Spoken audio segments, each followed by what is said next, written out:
7 de marzo del 2013, muy buenos días, bienvenidos a su programa Contacto Directo y saludos a quienes nos ven por Ecuavisa Internacional o a quienes nos escuchan también a través de Radio Centro 97.7 FM en Guayaquil. Los restos del presidente Hugo Chávez permanecerán hasta mañana en la Academia Militar de Caracas para su velación.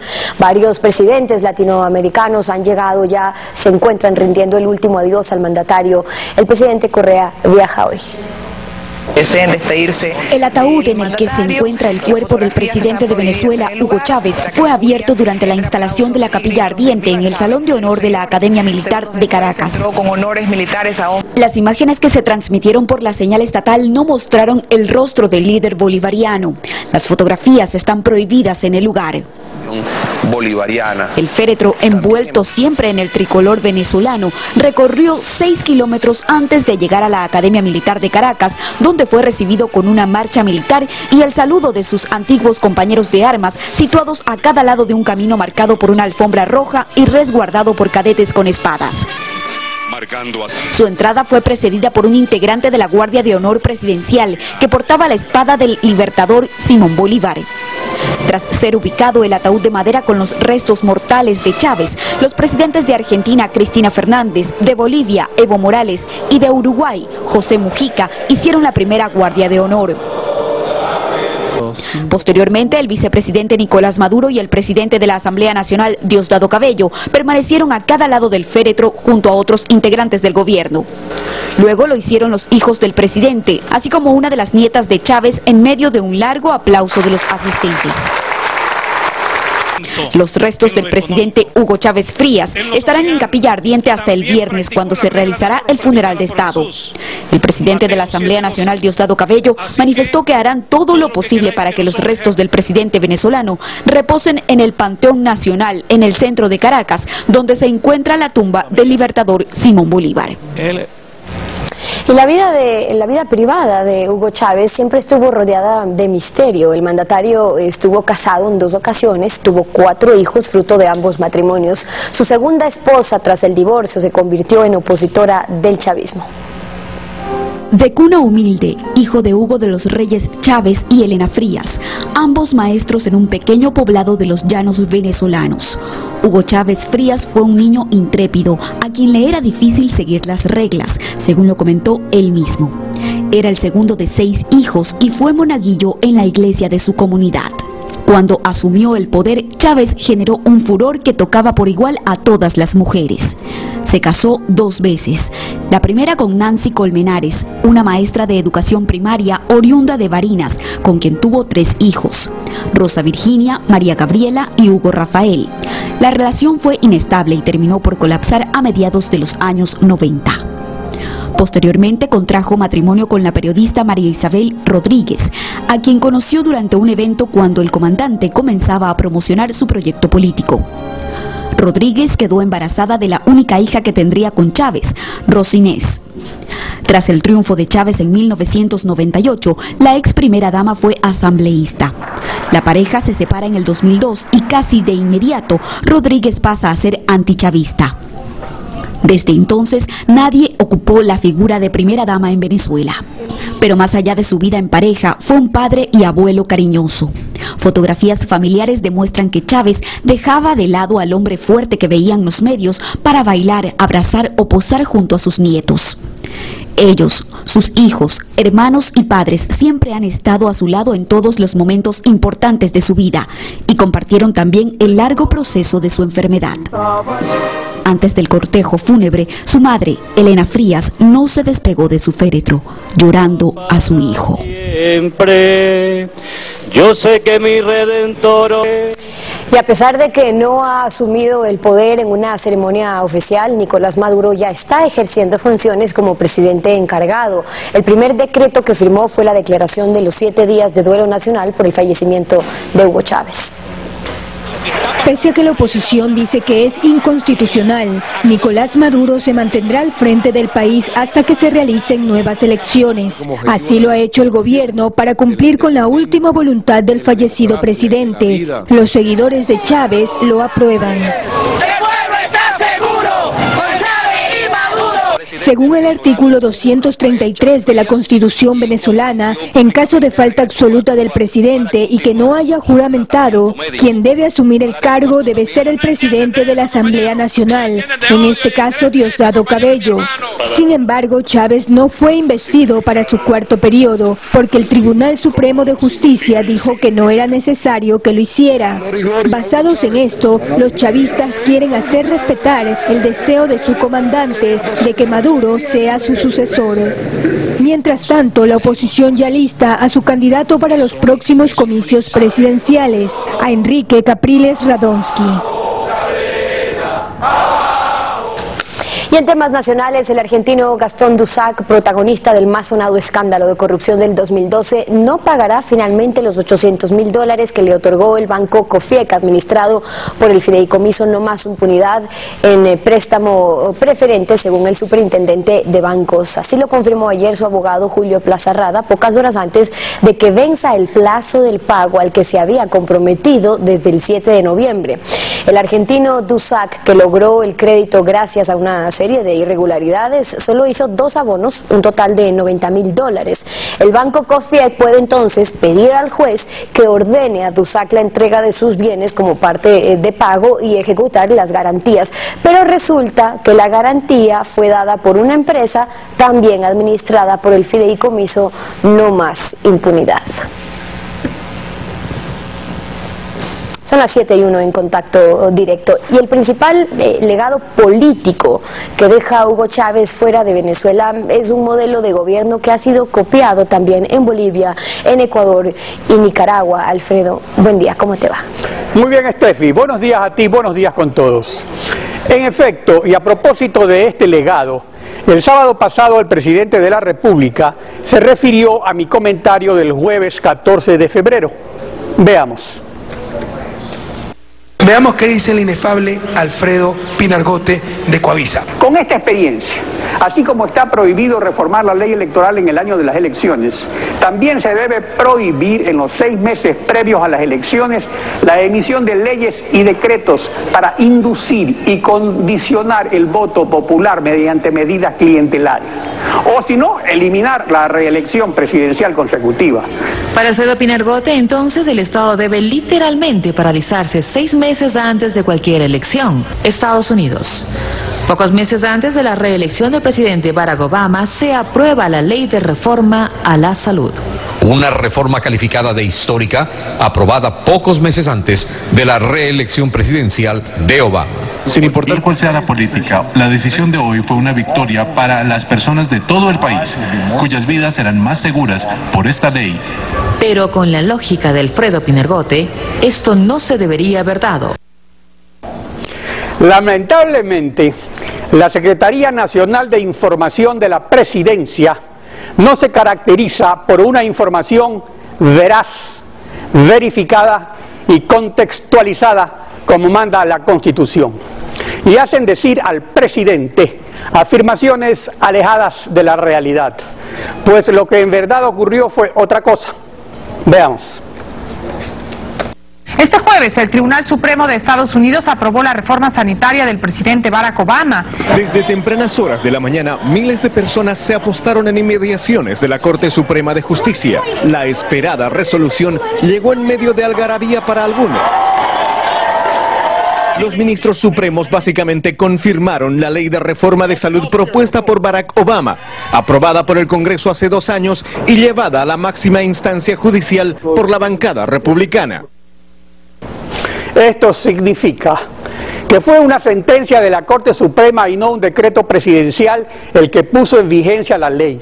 Además fue en junio del 2012 y las elecciones fueron en noviembre. Y algo mucho más importante aún, después que en el 2010 la ley fue aprobada por el Congreso y por el presidente Obama, los republicanos pidieron a la Corte que declare su inconstitucionalidad y por eso se suspendió.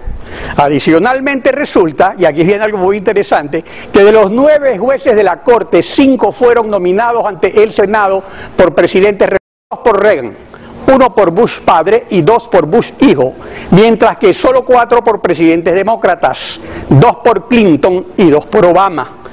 Lo normal en las repúblicas donde se mete mano a la justicia hubiera sido que los 5 jueces republicanos nieguen la vigencia de la ley accediendo al pedido de los republicanos.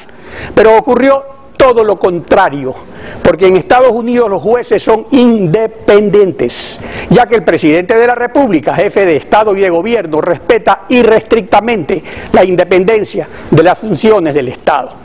Por tanto, la reelección presidencial inmediata que se practica en el Ecuador nada tiene que ver con la de Estados Unidos, sino con la que instauró en Venezuela el comandante Chávez, con un presidente candidato que utiliza infraestructura y recursos del Estado, aunque la Constitución lo prohíba.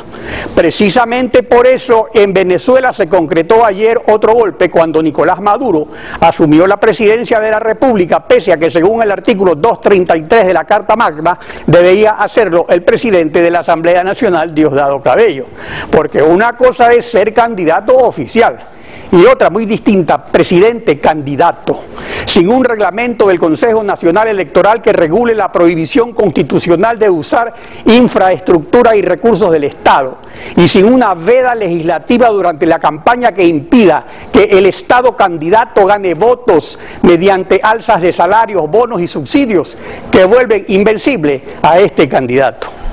Ese es el legado político de Hugo Chávez, que amordaza y encadena a los pueblos liberados por Simón Bolívar. La actualidad, los protagonistas, el análisis y la información en Contacto Directo.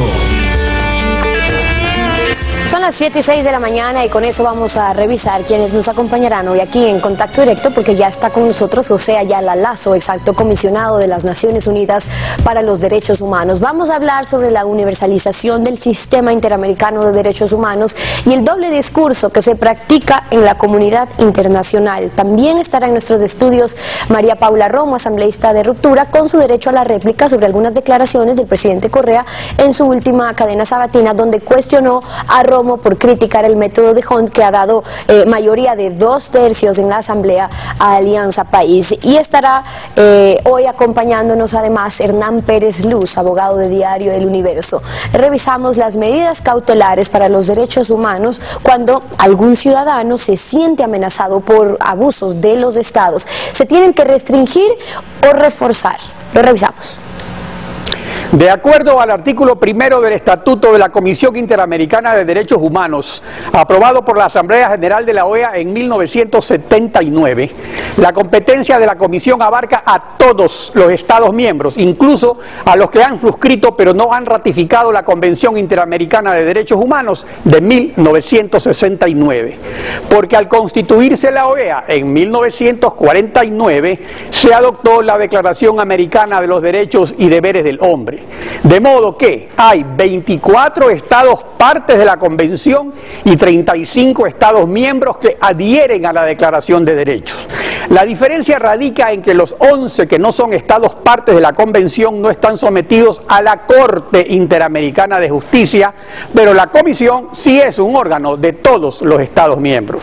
La universalización del sistema de derechos humanos es un viejo propósito de la organización y el proceso de reformas alcanzará su definición en la Asamblea General Extraordinaria de la OEA a celebrarse en Washington el próximo 22 de marzo. José Ayala Lazo, ex alto comisionado de Derechos Humanos de las Naciones Unidas, es hoy nuestro invitado. Muy buenos días, bienvenido a Contacto Directo. Buenos días, Alfredo. Según lo señalado, en lo que se refiere exclusivamente a la universalización del sistema, ¿es correcta entonces la posición del gobierno ecuatoriano? ¿Hay un doble discurso de Estados Unidos que suscribió pero no ratifica la Convención de Derechos Humanos?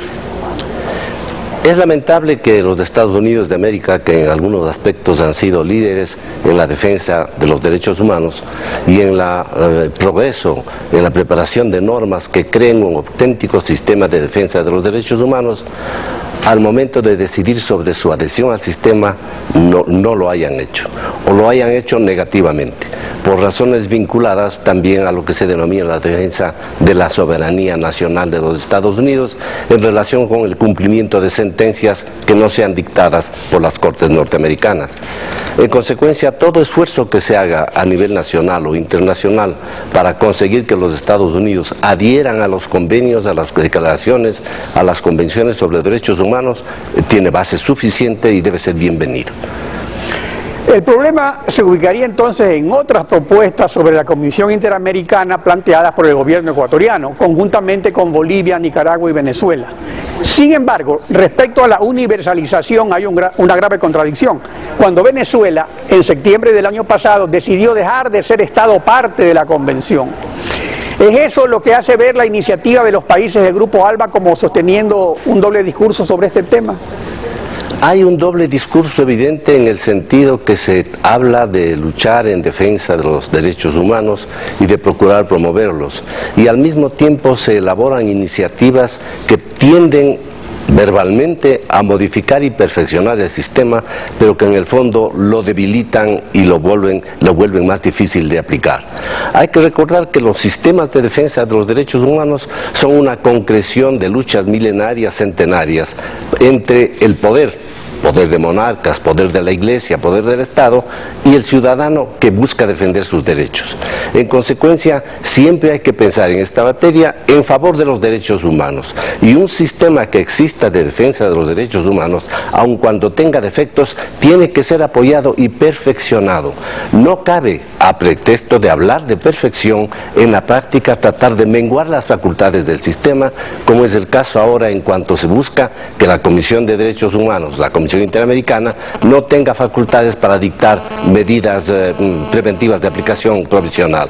Eso me parece que es ir en contra de la corriente de la historia que busca la afirmación permanente de los derechos del ser humano y en consecuencia de los sistemas que los defienden.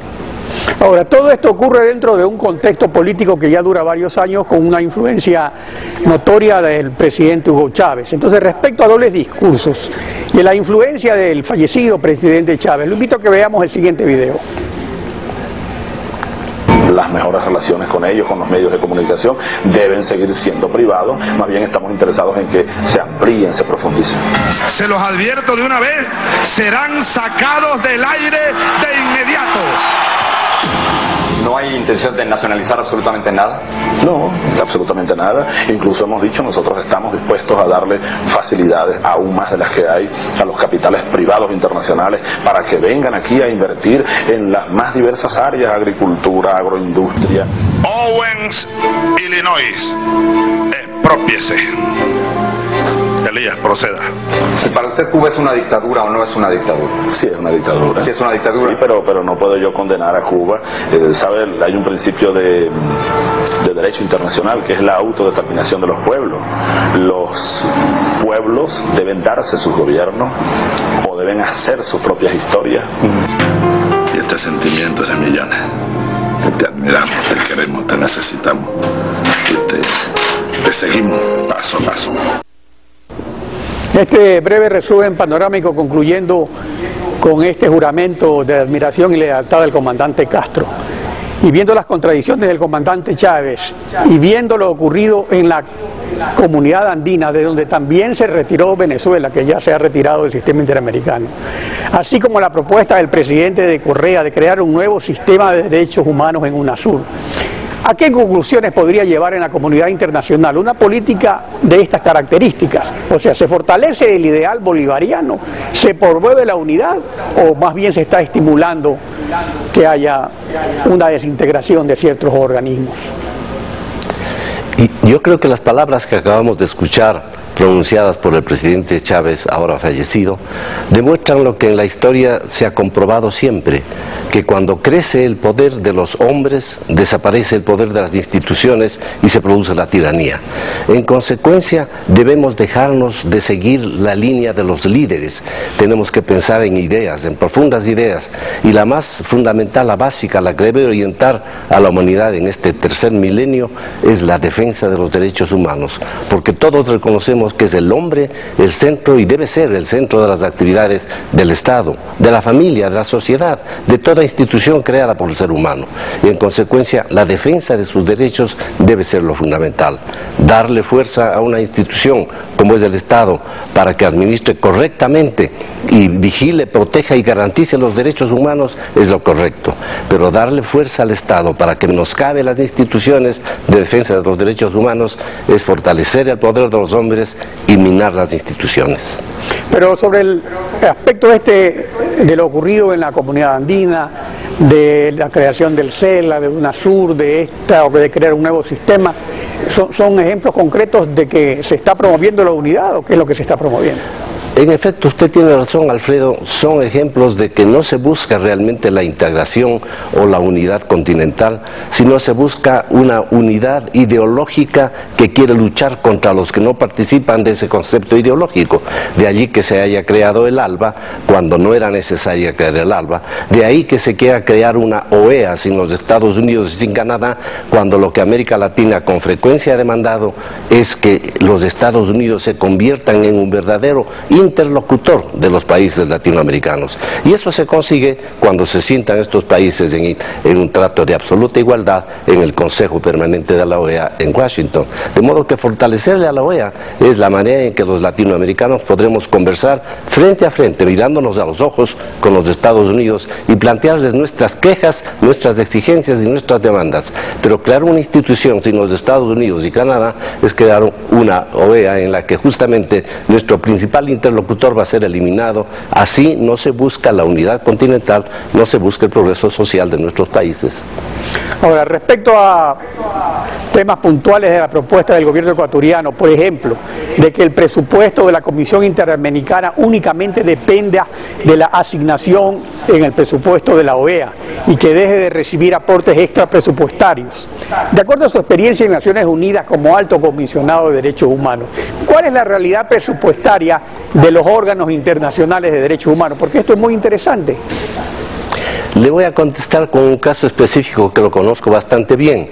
Cuando fui elegido alto comisionado de las Naciones Unidas para los Derechos Humanos, se me dio un presupuesto de aproximadamente $400,000 anuales. Y con eso querían que funcionara una oficina que vigilara el estricto cumplimiento de todos los derechos humanos, civiles, políticos, económicos, sociales, culturales y el derecho al desarrollo en todo el mundo. Entonces yo me quejé señalando que los Estados tienen una doble conciencia. Por un lado crean una institución necesaria, le dan un mandato sumamente amplio y por otro lado le proveen de un presupuesto que apenas serviría para financiar lo que en efecto ocurrió, un asesor técnico y un personal de secretaría. Con eso contaba. ¿Cuál era la alternativa? La alternativa era o someterme a ese presupuesto y no hacer nada, o solicitar asistencia internacional voluntaria extra presupuestaria para poder actuar. Así pude viajar a Ruanda a los 8 días de crear mi oficina con asistencia voluntaria que conseguí de países que quisieron prestarme ayuda. Por supuesto, la ayuda prestada a un organismo tan serio como la Oficina del Alto Comisionado para Derechos Humanos jamás fue condicionada por ninguna consideración política o interés particular de ningún Estado.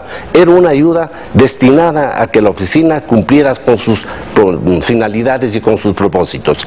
Lo mismo diría en relación con la Comisión Interamericana de Derechos Humanos.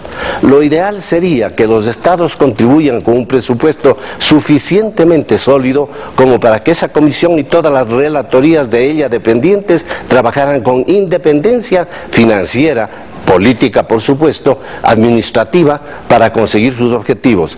Pero si eso no ocurre por deficiencia de los Estados, de aquellos mismos Estados que están criticando a la Comisión Interamericana, entonces lo que hay que hacer es aplaudir la iniciativa de quienes ejecutan responsablemente su mandato y ante un presupuesto mísero tratan de conseguir asistencia no condicionada por ninguna naturaleza o consideración para poder cumplir con la defensa de los derechos humanos como como lo mandan las convenciones vigentes. Otra propuesta del gobierno que también ha causado controversia se refiere a la Relatoría Especial sobre Libertad de Expresión. Además del aspecto presupuestario, se impugna que tenga el carácter de especial porque hay otras 9 relatorías que no son especiales, mientras todos los derechos humanos, se argumenta, son iguales en importancia y universales. ¿Cuál sería la solución si de reforzar el sistema se trata? Mire, yo no creo que habría ninguna dificultad en quitarle el calificativo de especial a la comisión o a la relatoría. No importa que las relatorías tengan uno u otro nombre, lo que se requiere es que cada una de las relatorías responsablemente creadas con una finalidad específica tengan suficiente autonomía, repito, administrativa, política y financiera para cumplir con sus funciones. Si es que se trata de igualar a todas las comisiones, bajándolas a todas a un nivel presupuestario imposible de dar suficientes fondos como para que cumplan con su misión, eso está mal. Si se trata de subir el aporte presupuestario para que todas las comisiones se conviertan en especiales, extraordinarias, sobresalientes, excelentes, eso está bien. Yo aplaudo, por ejemplo, la decisión que acaba de tomar el gobierno de Argentina, que ha resuelto contribuir con $400.000 más a la Comisión Interamericana de Derechos Humanos para financiar las actividades de las relatorías. Ojalá los demás países del sistema contribuyeran también con esos y muchos más fondos para que las relatorías todas se conviertan en especiales, no por el adjetivo con el que se las conozca, sino por la calidad del trabajo que realicen. José Ayala Lazo, gracias por su participación y su aporte al análisis de este tema. Gracias, Alfredo. Estefi. Son las 7 de la mañana con 21 minutos en instantes. Vamos a estar conversando con María Paula Romo, asambleísta de Ruptura. Su réplica a la cadena del gobierno sobre el método de Hunt y los votos que obtuvo Ruptura en las pasadas elecciones. El presidente Correa dice que Ruptura debería desaparecer. Vamos a analizar qué es lo que pasa al volver. Quédese con nosotros. Ningún gobierno puede sostenerse sin el principio del temor, así como del deber. Los hombres buenos obedecerán a este último, pero los malos solamente al primero. Lo dijo Thomas Jefferson, presidente de Estados Unidos.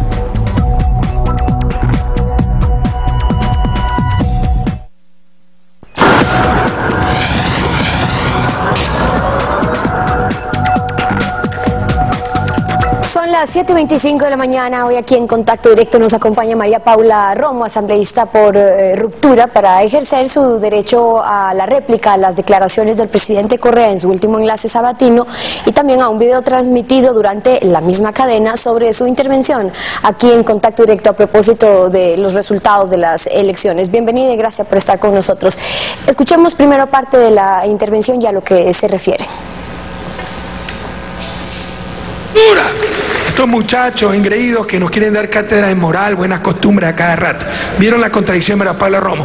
El método de Hunt es lo que produce la mayoría. Primero, es mentira. Segundo, ella votó por el método de Hunt. En el momento de mayor concentración de poder, en el momento en el que tenemos no solamente la fórmula de Hunt, que era el peor vicio de la partidocracia, sino los distritos electorales dibujados casi a diseño particular con dedicatoria para el gobierno. 5 métodos estadísticos. Método de Hunt, como se ha dicho ya, al menos 100 asambleístas. Método Webster, 90 asambleístas.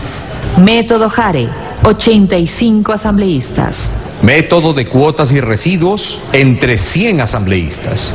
Método Imperiali, 105 asambleístas. El matemático, Germán Rojas. La forma en que ganó el partido Alianza País tiene una votación que arrasó a los demás partidos, es lo que le permite tener una mayoría absoluta. Lo que con cualquier método que se hubiera aplicado hubiera tenido mayoría absoluta. Vamos por partes, asambleísta, y hacia lo medular. ¿Cómo favoreció en estas elecciones el método de Hunt al partido de mayoría o al partido oficialista, por ejemplo? Buenos días, Stephanie, muchas gracias.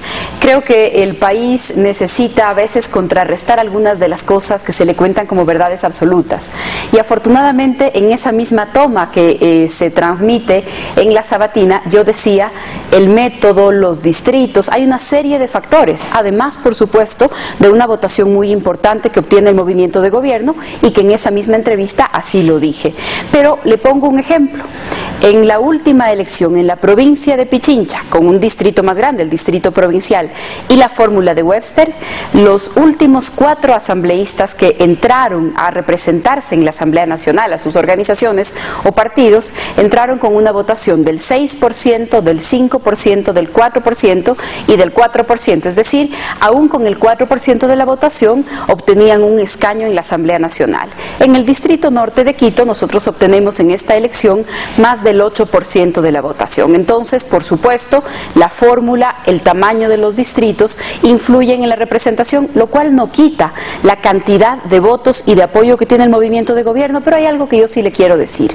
La primera explicación como una dirigente política y como una militante del movimiento Ruptura, y la segunda como una persona, como una ciudadana, como una mujer que cree que frente a las agresiones ni se guarda silencio ni se las justifica, ni aún el día que el presidente tuviera 14 millones de votos y yo ninguno, está autorizado a faltarme al respeto.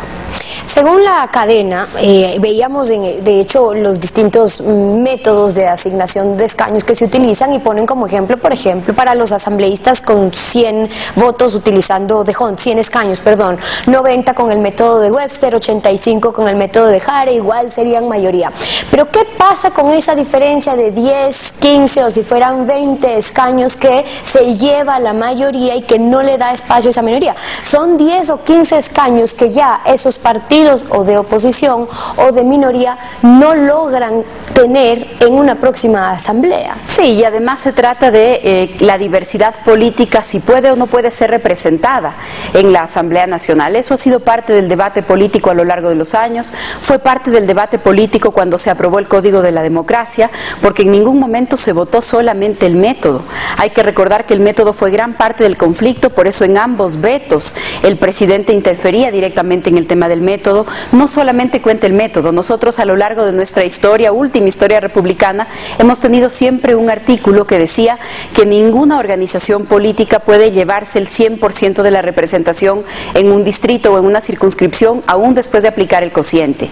Eso fue eliminado en el último veto al Código de la Democracia en enero del año pasado, fue eliminado a través del veto, no con discusión en la Asamblea, y eso permitió que, por ejemplo, en provincias como Azuay, con algo más del 50% de la votación, el movimiento de gobierno se lleve el 100% de la representación. Más allá de las diferencias políticas, de la diversidad política que es legítima, el país debe discutir estas cosas porque son las herramientas que también permiten la representación de la diversidad de pensamiento.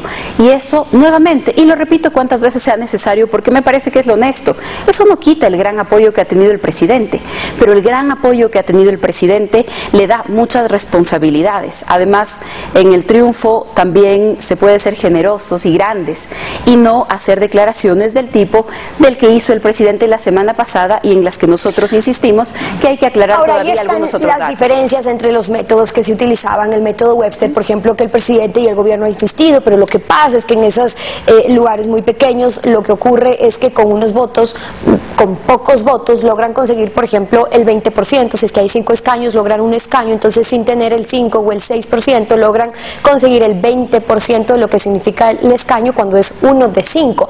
Pero por algún motivo fue que en el 2004 ya fue este método declarado inconstitucional por la afectación precisamente hacia las minorías y cuando se hablaba de que haya representatividad en el poder legislativo. Y entonces, ¿qué pasó con eso?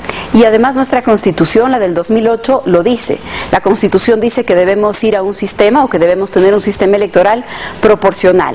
No un sistema electoral en el que se forcen las mayorías, sino un sistema proporcional. Porque es cierto, por ejemplo, con el 6% de la votación obtener un escaño, en el caso de la elección anterior era con el 6% obtener el 8% de la representación total. Pero hoy en esta elección, regresemos al ejemplo del distrito Quito Norte, con algo menos del 50% de la votación, el movimiento de gobierno se lleva el 75% de la representación.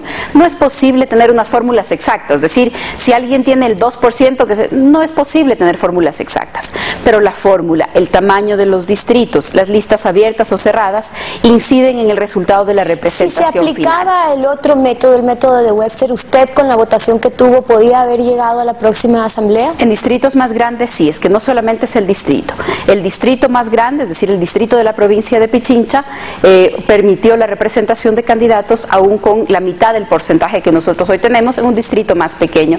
Pero el debate, y yo quiero también insistir en eso, no solamente se refiere a si mi escaño o la representación de la ruptura, tiene que ir más allá de eso, porque no se trata de decir esta fórmula a mí me permite ganar este año o esta fórmula a mí me conviene el próximo año que voy a tener más votos. La discusión es qué fórmula tiene el país o qué sistema electoral tiene el país que permita que las diversas voces políticas se representen y que ninguna de esas voces políticas se subestime. ¿Cómo es eso de que usted sí estuvo de acuerdo y a favor del método de Hunt en el Código de la Democracia cuando su candidato, y así decían en la cadena, cuando su candidato Norman Wright presidía la comisión? Sí, nosotros votamos a favor del Código de la Democracia, como lo hicieron muchos de los miembros de la comisión legislativa en la que se aprobó.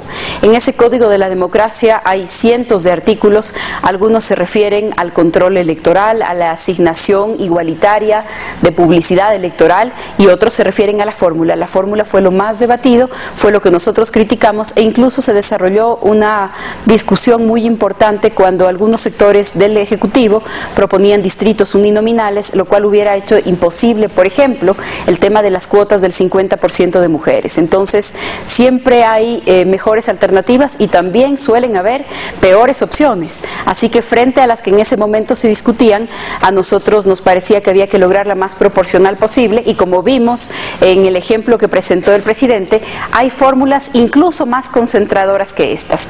Pero a lo largo del tiempo, en el veto de la última reforma, en las discusiones que hemos tenido, también es cierto que siempre se ha escogido y que vamos a seguir defendiendo un sistema político electoral, un sistema electoral que permita que se represente la diversidad y lo que se llama un sistema proporcional. Y lo cierto también es que para muchos partidos y movimientos políticos como el suyo, quizás tuvieron una votación menor de la que estaban esperando, y que el gobierno, por el número de votos que consiguió, tiene una diferencia abismal con los otros partidos y movimientos políticos. Pero cuando usted habla de la aprobación en ese entonces del Código de la Democracia y todo lo que se aprobó en cuanto, sí, también la repartición de escaños, pero también el control electoral, pero también las franjas igualitarias, ¿cómo se manejó eso en esta elección con los antecedentes de que en las elecciones generales del 2009 ya los observadores internacionales, cuando emiten su informe, que muchas veces no lo toman en cuenta, pero dicen todo esto se cometió y se dijo sí, es que fue porque era la primera vez, pero en una próxima oportunidad eso no volverá a ocurrir? ¿Estamos repitiendo ya por segunda ocasión la misma historia? Algunos errores han sido todavía peores. En ese veto al Código de la Democracia, a la reforma del año pasado, en ese veto, por ejemplo, se eliminó la prohibición que había de publicidad estatal en la época de la campaña y en la época previa a la campaña. Se ampliaron las causales, es decir, en donde antes estaba escrito que se prohíbe la publicidad del Estado, a través del veto lo que se modificó fue: se prohíbe la publicidad del Estado excepto en las siguientes causas. Se pusieron ahí 4 causas adicionales y en la última decía u otras. Entonces, eso permitió, por ejemplo, que la publicidad estatal durante los meses previos a la campaña, durante la propia campaña, el control de los recursos públicos y de los recursos privados de otras organizaciones, todos temas sobre los que nosotros le presentamos al Consejo Electoral pedidos escritos para que actúe, temas sobre la publicidad de las organizaciones o la promoción de las organizaciones en las circunscripciones en el exterior. Es decir, hay una lista de temas que el Consejo Electoral no ha sabido manejar de forma correcta y que ha incumplido sus obligaciones en el tema básicamente del control previo y del control durante la campaña electoral, y veamos ahora cuando se haga un cierre y una evaluación. A propósito de la votación que obtuvieron ustedes en estas últimas elecciones como ruptura, escuchemos lo que dijo el presidente. Ruptura necesitaba 157.947 firmas. Presentaron 171.000 firmas. Solo obtienen 112.000 votos. Esto es un fraude. Demuestran que algo pasó ahí. Compraron firmas, qué sé yo. Pero si tuvieran decencia, tendrían que pedir disculpas al pueblo ecuatoriano y deshacerse, desintegrarse con movimientos políticos. Por supuesto, nunca lo van a hacer porque la ambición es más grande que cualquier decencia, ¿no? Y lo que buscan es la próxima, a ver si logran por ahí una alcaldía, tienen un poquito más de éxito. ¿Cómo explican ustedes tener menos votos que las firmas que recogieron? Qué ligereza tan grande con la que el presidente se refiere al fraude o a las firmas o a los votos. Permítame primero aclarar el tema en datos. Quisiera mostrarle esta, que es nuestra votación más alta a nivel nacional.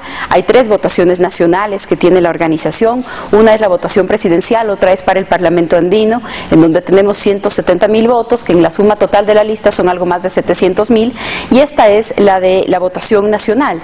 En la votación nacional, el movimiento Ruptura tiene, bueno, son 2.178.000 fragmentos, por lo que las listas tienen 15 candidatos.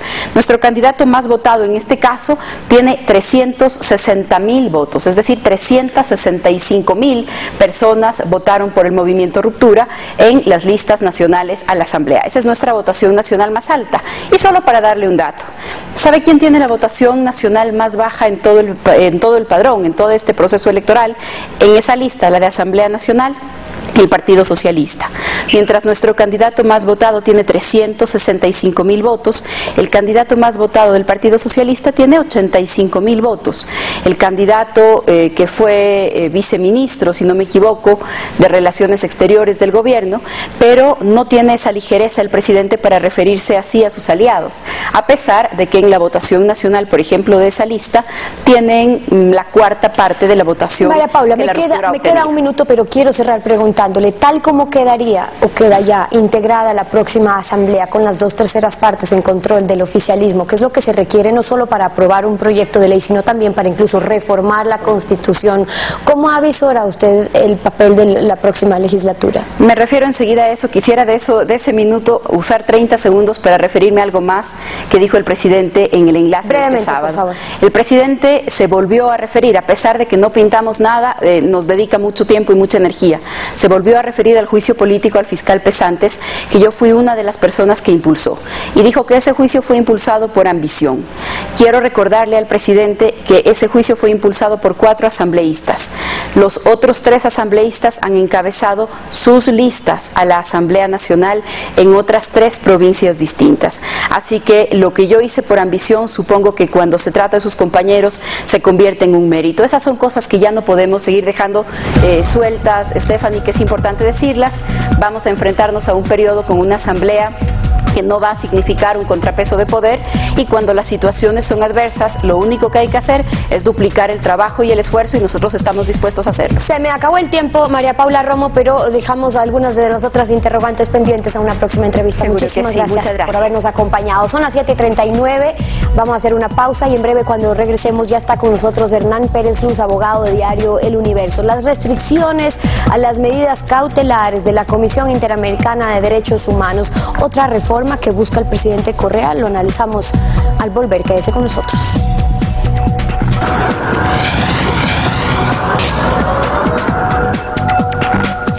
Otro tema muy controvertido en el proceso de reformas a la Comisión Interamericana de Derechos Humanos se refiere a las medidas cautelares. Esta preocupación del gobierno surge a raíz de que la comisión las dictó en el caso diario El Universo. Sin embargo, estas medidas existen desde hace 30 años y el propio presidente Rafael Correa, mediante decreto ejecutivo de 9 de septiembre de 2008, confirió al Ministerio de Justicia y Derechos Humanos la responsabilidad de coordinar la ejecución de sentencias y medidas cautelares del Sistema Interamericano de Derechos Humanos. Es nuestro invitado el doctor Hernán Pérez Luz, abogado de diario El Universo. Buenos días, bienvenido a Contacto Directo. Buenos días, gracias por la invitación. A ver, empecemos recordando lo que dijo el presidente Rafael Correa respecto a las medidas cautelares cuando se dictaron por el caso El Universo. Veamos. La Comisión Interamericana de Derechos Humanos, que tiene más bien la característica de una ONG y no de una institución jurídica. Los estados estamos obligados a cumplir lo que firmamos, pero la Comisión Interamericana de Derechos Humanos pretende convertir en vinculantes sus declaraciones de principios y hasta sus simples gustos y opiniones. Hemos descubierto que la atribución de solicitar medidas cautelares no consta en la Convención, único documento vinculante para los estados, sino que se la arrogó la propia Comisión en su reglamento. Es necesario transformar el Sistema Interamericano de Derechos Humanos y tengan la seguridad de que lucharemos para que sus organismos protejan auténticamente los derechos de las y los ciudadanos de nuestra América. ¿Cuál es el fundamento jurídico de las medidas cautelares de la Comisión Interamericana? ¿En virtud de qué instrumentos se las dicta? Bueno, la convención, el tratado al que se refiere el presidente Correa, se remite a la comisión en el sentido de que tiene que haber ella un estatuto. Y dentro del estatuto la comisión tiene la facultad de dictar su reglamento. Y ahí está en la atribución que tiene la comisión de dictar medidas cautelares preventivas para detener la ejecución de ciertos actos por parte de los estados hasta que un reclamo que esté pendiente sea resuelto. Ahora, la afirmación que se hace de que no son vinculantes, que fue otra de las discusiones, ya la zanjó la Corte Interamericana de Justicia en reiterados fallos, ha dicho que las decisiones de la Comisión, como son el caso de las medidas cautelares, son de obligatorio cumplimiento. Así que hay una perfecta relación entre el tratado y las medidas cautelares.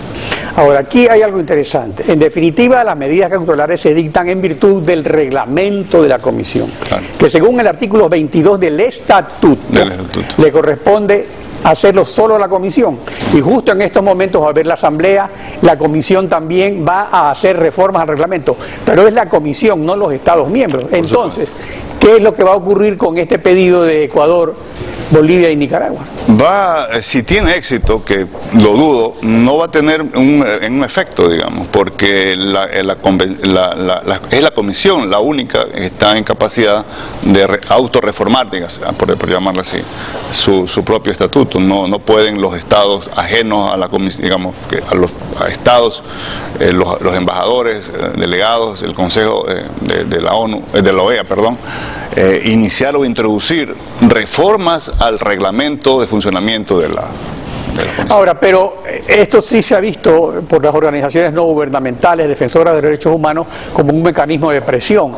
Y se dice que se está amedrentando a la Comisión, que se está ejerciendo influencias para que la Comisión, cuando reforme el reglamento, pueda haber una restricción. Es evidente, si hay suficiente presión de parte de todos los Estados miembros, la Comisión va de alguna forma a quedar un poco arrinconada y va a verse obligada quizás a introducir alguna de las reformas. Pero afortunadamente, tal como está la situación, no parece que eso va a suceder. Más bien va a suceder lo contrario. Yo creo que si hay algo que agradecer de toda esta barullo que se ha armado alrededor de la Comisión, es que es probable, muy probable, que las reformas que ha propuesto la Comisión, porque la Comisión ya lleva algunos años pidiendo o pensando y recogiendo opiniones, ha habido un proceso de consultas y tiene en carpeta un proyecto de reformas a su propio reglamento que busca más bien fortalecer el sistema y no debilitarlo.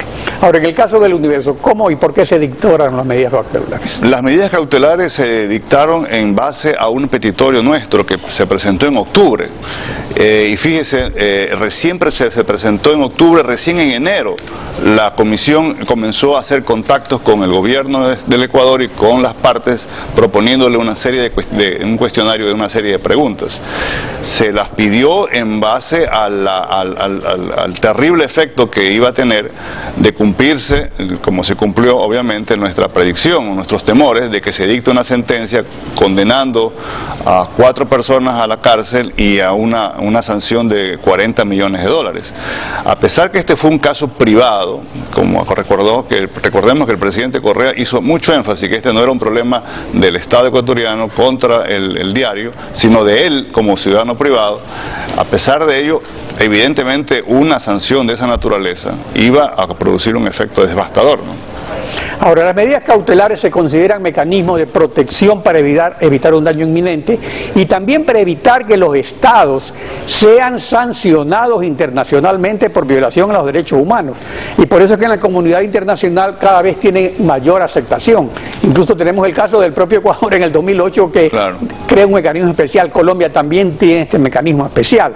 Pero ahora, ¿qué sentido tiene retroceder cuando nuestra Constitución en su artículo 11, numeral 8, ordena que el contenido de los derechos se desarrollará de manera progresiva? Incluso en estos momentos dar un paso atrás después de lo que hemos avanzado como Estado. ¿Qué sentido tiene? Yo creo que no tiene ningún sentido, obviamente. Yo creo que eso ha comenzado a mermar la iniciativa. No creo que en estas alturas del siglo XXI los estados, por muy débiles que sean sus estructuras internas, quieran agravar su mala reputación que puedan tener, convirtiéndose en prácticamente en los sepulteros de un sistema interamericano de protección de derechos humanos que mal o bien ha venido funcionando. Finalmente, sobre el caso del centro de detención de Guantánamo, donde Estados Unidos mantiene presos sin fórmula de juicio y bajo condiciones inhumanas, el presidente Correa ha afirmado que la Comisión Interamericana nada ha hecho sobre esto. ¿Qué hay de verdad sobre esto? No, todo lo contrario. Hay varios pronunciamientos públicos de la Comisión y ha dictado medidas cautelares para suspender ese proceso realmente desastroso, monstruoso que existe en Guantánamo, que esperamos que en algún momento termine. La Comisión no ha sido ajena. Quien no ha respetado esas medidas cautelares ha sido los Estados Unidos, pero ese no debe ser nuestro metro, digamos, de medidas, sino sería más bien un acto de condenación que no tendríamos que imitarlo, digamos. Doctor Pérez, gracias por su participación en Contacto Directo. Gracias. Estefi. Tras la pausa revisamos los deportes, pues Barcelona se dejó empatar en los últimos minutos por el Toluca y con ello mermó sus opciones de acceder a otra ronda de la Copa Libertadores. Ya regresamos con eso, quédese con nosotros. Directo. Son las 7:55 de la mañana. La noche de ayer en México, en el marco de la Copa Libertadores, Barcelona se dejó empatar en los últimos minutos por el Toluca y con ello mermó sus opciones de acceder a otra ronda. Juan José Barcia nos tiene el siguiente reporte. Nemesio 10 se enfrentaban Toluca y Barcelona por el grupo 1. Apenas un empate fue lo que logró el cuadro amarillo en su visita a México. El ídolo fue mucho más en el primer tiempo y generó las mejores acciones de peligro. Prueba de aquello fue que a los 35 minutos, en jugada colectiva en la que participaron sus hombres de ataque, Arroyo, Nahuelpan y Díaz, este último culminó la misma con una notable definición y el 1-0 parcial y la alegría para sus hinchas. Para el complemento, el trámite del partido poco a poco fue cambiando y la figura de Máximo Banguera salió a relucir varias veces. Toluca alcanzaría el empate final al minuto 82 por intermedio del panameño Luis Tejada mediante golpe de cabeza, vía que ha sido el gran déficit de los canarios durante la presente temporada. Con este resultado, el plantel de Gustavo Costas se mantiene en último lugar en su grupo con apenas 2 unidades. Bueno, y vientos de calma circulan ahora en Liga de Quito, que las cosas empiezan a ponerse en orden. Miriam Zambrano nos explica. En Liga de Quito se respira calma y satisfacción, aunque eso no signifique que estén conformes. Los albos quieren más y con esa premisa entrenan a diario. Para Fernando Hidalgo, autor de uno de los goles con los que superaron al Manta, esa victoria tiene un significado mayor. No se trató solo de una evidente mejoría del equipo, sino también la oportunidad de superar con fútbol momentos incómodos que atravesó. Uno como jugador acepta las críticas hasta cierto punto, pero uno también es un ser humano. Detrás de uno como jugador pues tiene su familia. Asegura que prioriza lo grupal frente a lo individual, pero que esta vez las críticas llegaron a afectar a terceros. Creo que cuando en un partido se pierde, todos tenemos la culpa, ¿no? Y cuando ganamos, pues todos estamos de arriba. Así que creo que esto hay que llevarlo de la mejor manera, con calma, con tranquilidad. Ahora se enfocan en mantener el nivel alcanzado y en superarse para dejar atrás días difíciles y reconciliarse con la hinchada. Bueno, y en los deportes, una nota más que sorprende. Balón de oro, botín de oro y ahora pie de oro. Pues sí, esta es la réplica exacta de la zurda de Lionel Messi. Una cadena japonesa de joyas es la autora de la pieza de 25 kilos de oro puro, valorado en más de $5 millones, y de un cuadro con la huella del crack, avaluado en $94,000. Parte de lo recaudado servirá para ayudar a los damnificados por el terremoto y tsunami de 2011. Y si de joyas hablamos, no podemos dejar de lado esta de Cristiano Ronaldo durante el calentamiento previo al choque contra el Manchester United. ¿Para qué palabras? palabras cuando todo lo que se puede es admirar. Para quedarse loco es lo que hizo un apasionado hincha de los Diablos Rojos que llamó al número de emergencias de la policía para denunciar como un delito la expulsión de Nani en el partido del martes frente al Real Madrid. Claro que a la policía inglesa no le causó ninguna gracia. Finalizamos con un partido de exhibición en el que frente a estrellas como el actor Ben Stiller y los tenistas Rafael Nadal y Martín del Potro, la que más brilló fue esta pequeña de aproximadamente 8 años que puso a sudar a sus contrincantes con un juego que entretuvo y sorprendió a toda la afición que asistió al Madison Square Garden de Nueva York. Y así estamos cerrando esta emisión de Contacto Directo, como siempre agradeciéndoles a ustedes su sintonía y su confianza. Mañana nos volvemos a encontrar. Alfredo, contigo será hasta el lunes. Hasta el próximo lunes y un buen día para todos.